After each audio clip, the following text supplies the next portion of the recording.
आपला महाराष्ट्रामध्ये मी ज्ञानदा कदम तुम्हा सर्वांचं स्वागत करते। बुलेटिनच्या सुरुवातीला बातमी मनोज जरांगे यांच्या एका भूमिकेसंदर्भातली। सरकारने अध्यादेश काढलेला आहे हैदराबाद गॅझेटच्या अंमलबजावणीचा आणि या सगळ्यामध्ये मनोज जरांगेंसोबत होते त्यांचे अभ्यासक, ज्यांची भूमिका या संपूर्ण चर्चेमध्ये अतिशय महत्त्वाची ठरली मराठा आरक्षणाच्या। पण आता मनोज जरांगे पाटलांनी या अभ्यासकांवरतीच मराठवाड्यातल्या बोली भाषेमध्ये टीका केलेली आहे। सोबतच अभ्यासक संभ्रम निर्माण करतात असा आरोपही त्यांनी केला। पण या सगळ्यामुळे नवीन वाद पाहायला मिळतोय।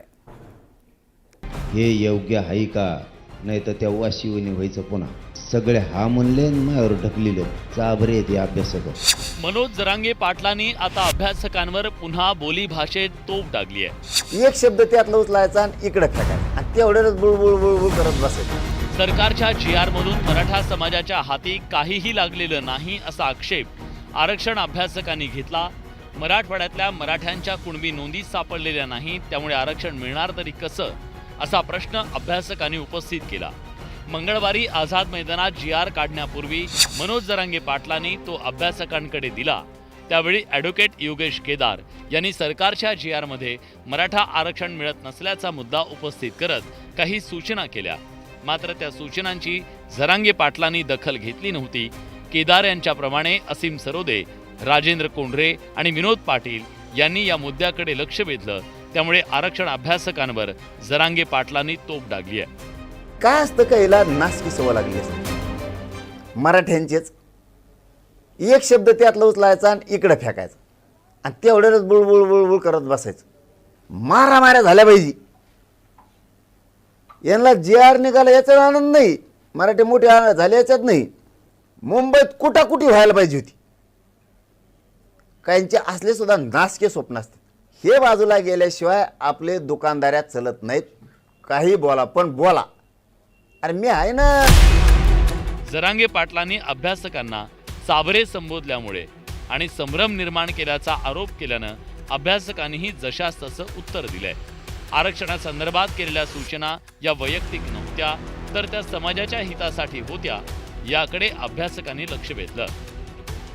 त्यांचा त्याग आहे, त्यांचे योगदान आहे, ते पुस्तकं वाचता आणि ते आपले मतं व्यक्त करतात। ते मतं व्यक्त प्रसिद्धीसाठी करता का? तर नाही, त्यांच्यावर समाजाची जबाबदारी आहे। समाज त्यांना विचारतो याचा अर्थ काय होतो। परंतु आता अभ्यासकांचा देखील प्रश्न आता संपलेला आहे।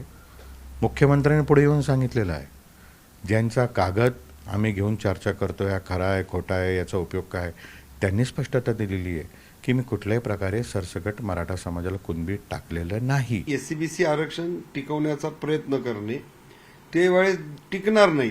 त्यावेळेस मराठा समाजाला दोनच ऑप्शन आहेत, एक कुणबी प्रमाणपत्र घ्यायचं, त्या 500 जातीच्या कॉम्पिटिशनमध्ये जायचं 19% आरक्षणात, आणि दुसरा बाय डिफॉल्ट त्याला 10% जे EWSचं आरक्षण आहे, त्यात पॉलिटिकल रिझर्वेशन नाही। अभ्यासकांनी तिखट भाषेत प्रतिक्रिया दिल्यानंतर तरी जरांगे पाटलांनी आत्मचिंतन करण्याची वेळ आली आहे। कारण मुख्यमंत्री देवेंद्र फडणवीस यांच्यावर टीका करताना जरांगे पाटलांनी मराठवाड्याच्या बोलीभाषेतला शब्द वापरल्यानं भाजपचे सगळे नेते प्रवक्ते त्यांच्यावर तुटून पडले। आता अभ्यासकांवर टीका करताना बोलीभाषेतील चाबरे या शब्दाचा वापर करून जरांगे पाटलांनी पुन्हा रोष उडवून घेतलाय। मराठा आरक्षणाच्या लढ्यात जरांगे पाटलांचं योगदान असल्यानं राज्यातील सर्व लोक त्यांचा आदर करतात, त्यांचा प्रत्येक शब्द लक्षपूर्व ऐकतात। त्यामुळे जरांगे पाटलांवरची जबाबदारी आता वाढली आहे। परिणामी जरांगे पाटलांनी शब्दांचा जपून वापर करण्याची गरज आहे। संतोष गोरे, न्यूज 18 लोकमत, मुंबई।